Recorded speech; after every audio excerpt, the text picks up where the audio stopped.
R1 or R5 Mark II? Is the R1 actually the far superior camera that is worth shelling out the extra money for? Or can the R5 II deliver better results with the added bonus of having more megapixels when cropping is needed? Initially, I decided to not order an R1, but after trying one out in the field, I had to quickly rethink my opinion, and now I own two R5 Mark IIs and one R1, and I've taken hundreds of thousands of images with these cameras. So I think I have a pretty good understanding of how each camera performs in the field, their strengths and weaknesses, and will be able to answer all your questions. The R1 is one of those cameras that you either love or hate when you pick it up for the first time because it's definitely quite big and heavy, but my guess is you will actually love it. Because it lies great in your hand, has all the buttons and wheels in the right places, fantastic customizable options, and the best thing is it also has some fantastic new features like the double press AF on button that can also act as a multi-controller or joystick where you can move the autofocusing fields around simply by moving your thumb over that AF on button. The R5 II actually follows a similar design layout with most wheels and buttons in similar places, but of course it doesn't have things like the double press AF on button. One major difference between the cameras is where the photo and video switch is located. On the R1 it's nicely located on the back and you can easily turn it with your thumb, and you have the red record button right in the middle of that switch. Whereas on the R5 II, unfortunately, the photo to video switch is located on the upper left hand side of the camera, which is quite awkwardly to reach when you're hand holding a big lens in the field. And then the record button is all the way on the other side of the camera. So when you want to quickly switch between photo and video, this is definitely much harder on the R5 Mark II than it is on the R1. Another advantage of the R1 is that some of the most important buttons illuminate in the dark, so they're easier to find. One of the biggest differences between the two cameras that you can also see when you look at them is the size and resolution of the viewfinder. On the R1 we have a truly gigantic viewfinder with a resolution of over 9 million dots and a large magnification, so when you look through the viewfinder it's a real wow experience. It's just fantastic to work with and probably the best viewfinder I've ever used. On the R5 Mark II we also have a great viewfinder, but it only has a resolution of about 5 million dots and a slightly smaller magnification, so the whole experience isn't as great and the viewfinder feels a little bit smaller, but at the same time it's still totally fine to work with. When it comes to the rear LCD screen, both cameras come with the same screen that can also face forward, which is great if you're wanting to film yourself in the field.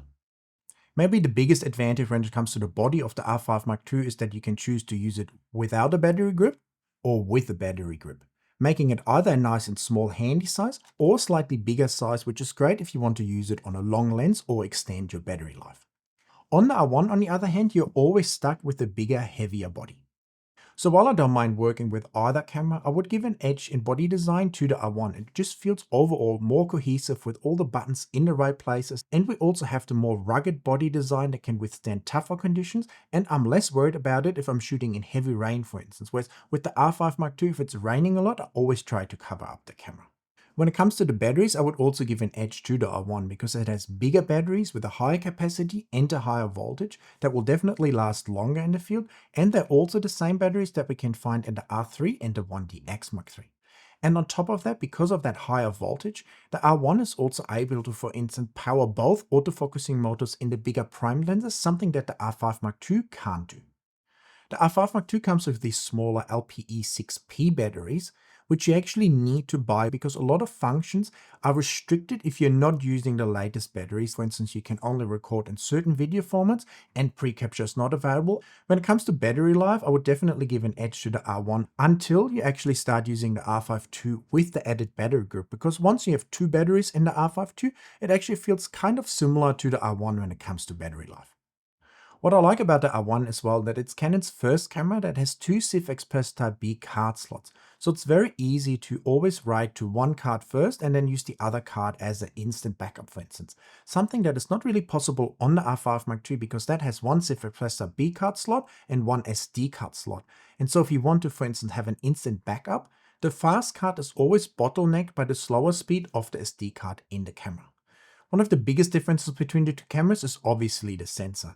The R1 comes with a super fast stack 24 megapixel sensor, whereas the R5 Mark II comes with a 45 megapixel relatively fast stack sensor. We can still see a small amount of image wobbles and rolling shutter in certain situations on the R5 II, whereas on the R1 that is virtually gone.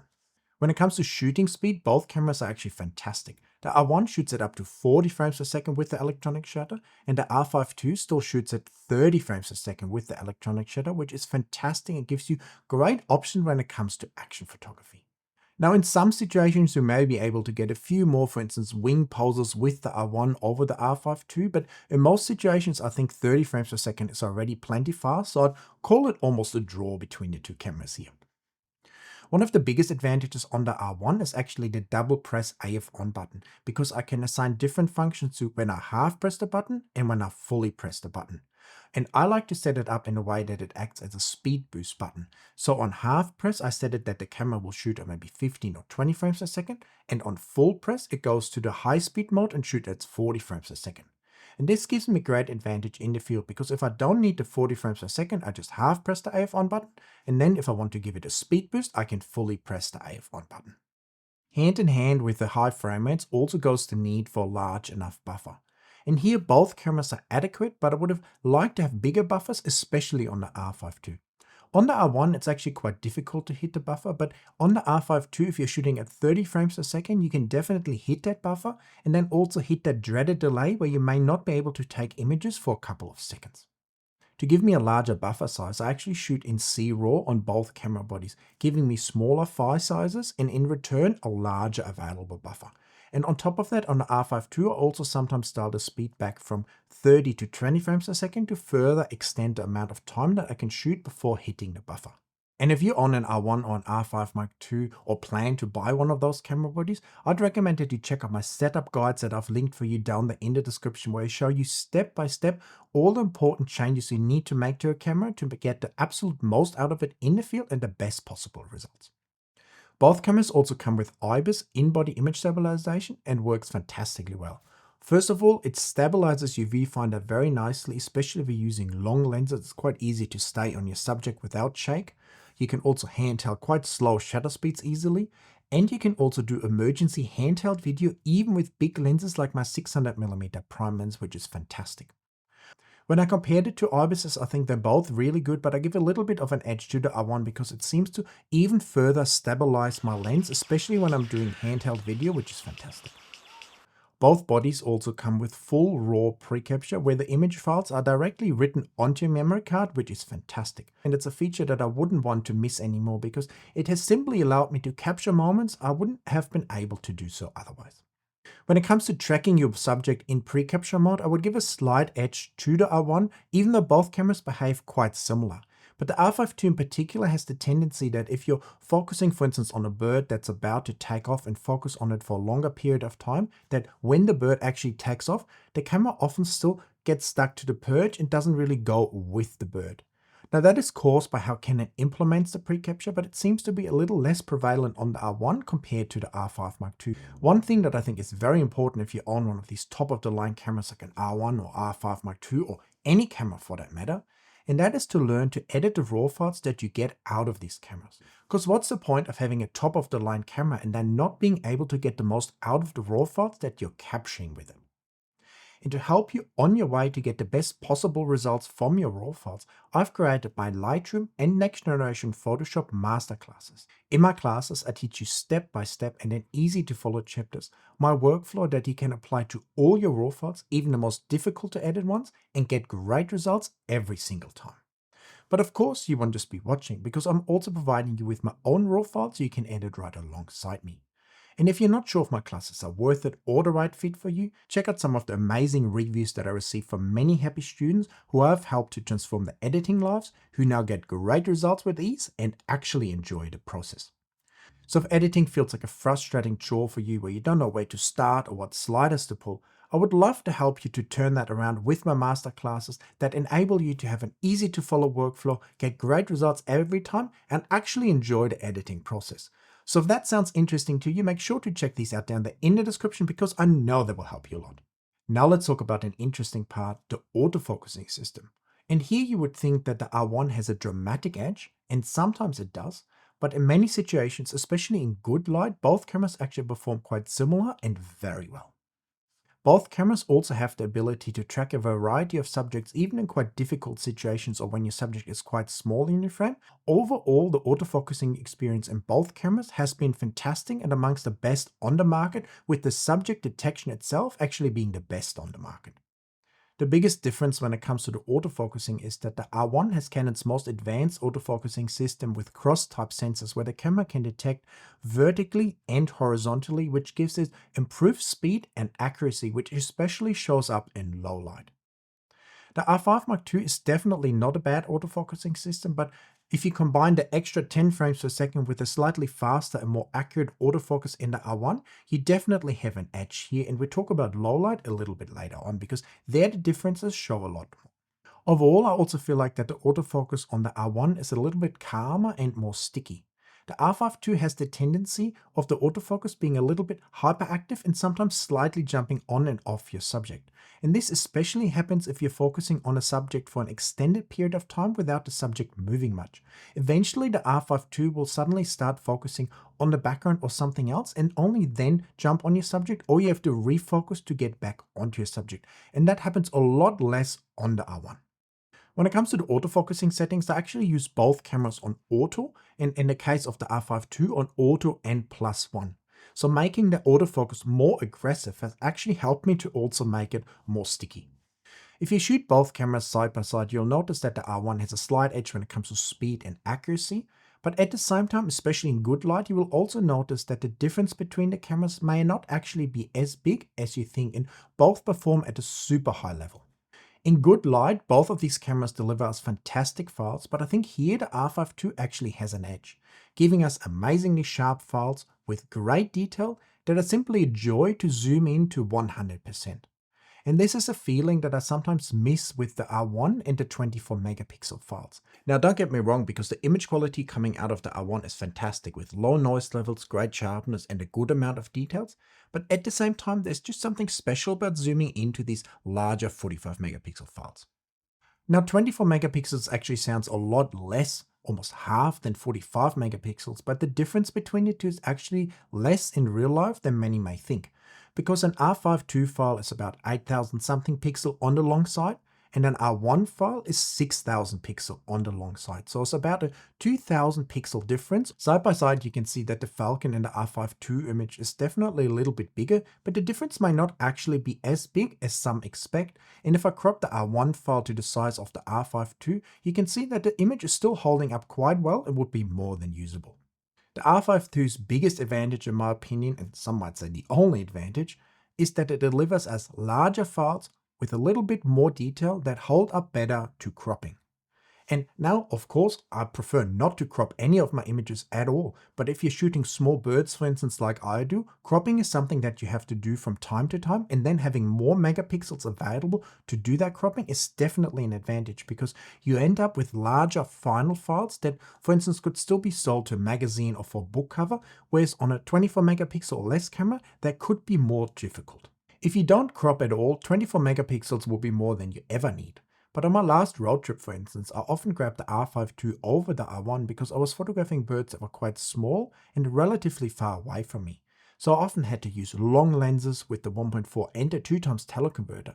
And then knowing I have a 45 megapixel camera gave me that extra peace of mind in case I came across a rare bird, knowing I could get it as large as possible in the frame and get the best possible image of it. So when the light is good, the autofocus hits, and you're not using crazy high ISOs, the R5 II gives you files that are simply stunning with great detail and larger in size. And that is undeniably its biggest strength and the main reason that I use two of these camera bodies. However, that all changes when the light changes, because low light situations are probably the biggest weakness of the R5 II. Compared to the original R5, the autofocus in low light has definitely improved, but image quality and dynamic range at high ISOs in true low light have definitely taken a hit. Once you go beyond about 6400 to 12800 ISO in true dark conditions, the noise in the dark areas of the R5 II files becomes quite apparent, and it's very hard to recover the detail during the editing process. That's not to say you can't take high ISO images with the R5 II, because you can definitely do that, but it's just a little bit more involved and not as easy of a workflow. The R1 on the other hand truly shines when the light gets low and the going gets tough. There have been situations when I was photographing the glossy black cockatoos, for instance, that come to drink right before sunset in the forest, where the R5 II simply couldn't find the bird anymore or would constantly focus past the bird and really struggle, whereas the R1 would instantly jump onto the bird and still allow me to get some fantastic photos.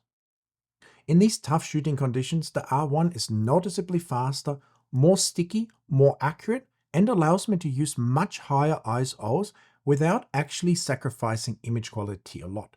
So I can shoot at ISO 25600 and beyond, and even in underexposed files, I'm still able to recover the shadows, something that's just not possible to the same degree on the R5 II. When it comes to filming, both of these cameras deliver us fantastic files with great detail, nice sharpness, and overall good image quality, and the tracking autofocus has also dramatically improved, giving us much better and more accurate results now. Either body can also shoot in C-Log 2, giving us the maximum dynamic range in our footage, allowing us for smooth editing and the best possible results. However, there are also some major differences between the two cameras. For instance, the R1 can shoot oversampled 4K 60 frames per second, whereas the R5 Mark II can't do the same. If you shoot at 4K 60 frames per second, it will do some line skipping, resulting in lower quality video files. I often find that 4K 60 frames per second is sort of the sweet spot for filming wildlife, and not having that available in the highest possible quality is definitely a bit of a letdown for me on the R5 II. Overall, both cameras offer us quite similar recording options with 4K up to 120 frames per second and 1080p up to 240 frames per second, but there's one major difference. The R1 shoots up to 6K RAW, whereas on the R5 II you can actually go up to 8K RAW, and you can even shoot 8K in 60 frames per second. Now, while that sounds amazing, and it actually is amazing, the biggest downside when shooting in 8K or 6K RAW is that you have very large files that are also quite demanding when it comes to editing them, and the cameras tend to overheat much quicker. So in most situations I prefer to shoot in 4K, but having these options available is actually great if you're able to use them properly. What I love about both cameras is that if you press the red record button from photo mode, they will instantly start filming with whichever settings you've saved as custom function 3 in your video menu. So especially on the R5 II with that kind of awkward photo video switch, one way to actually overcome this is that you just set whatever settings you want to use as custom function 3 on the day for video, and then whenever you press the red record button on the camera, it will instantly record with those settings, and you can actually circumvent having to use that switch on the top of the camera. I haven't had either camera of me overheat filming in the field yet, but I had the overheating warning come on the R5 II a few times, so it definitely seems like there's a bit more leeway on the R1 when it comes to overheating and filming. One thing that stands out to me on both cameras is how much better they are at tracking small subjects in video mode at larger distances. In the past, that was always be a bit of an issue, whereas now both of these cameras perform quite well here. The R1 is probably the best camera I've ever used, but that doesn't mean it's the best camera for you or even me. There are definitely situations, especially with shyer subjects, where having the larger megapixel count of the R5 II and the slightly more detailed files can definitely be an advantage. That aside, I would basically pick the R1 over the R5 II any day of the week, especially in low light conditions where it performs much better. My hope is that Canon eventually will give us a camera in an R3 style or R1 style body with high megapixels, so we don't actually have to have these discussions anymore, because we have a pro body that is sturdy, fully weather sealed, great autofocus, high speeds, and the high megapixels. But until then, I think the R5 Mark II definitely has a place in my camera bag and many other photographers' camera bags as well, because of the advantages that it can offer us in certain situations. And that's also the reason that I use two of them almost on a daily basis. So in the end, it comes down whether you're happy with 24 megapixels or not. If you're happy with them, then the R1 is basically a no-brainer. Otherwise, an R1 and an R5 II, or maybe an R5 II alone, might be the better choice for you. And now I'd love to hear from you guys in the comments. Do you own an R1? Do you own an R5 Mark II? Do you own both? Are you looking at getting one? Is the R1 worth the extra price over the R5 Mark II? Let me know in those comments. Also give me a thumbs up for the video. Check out my channel membership and my masterclasses. And of course, hit that subscribe button, and I'll see you guys in another video very soon. Bye.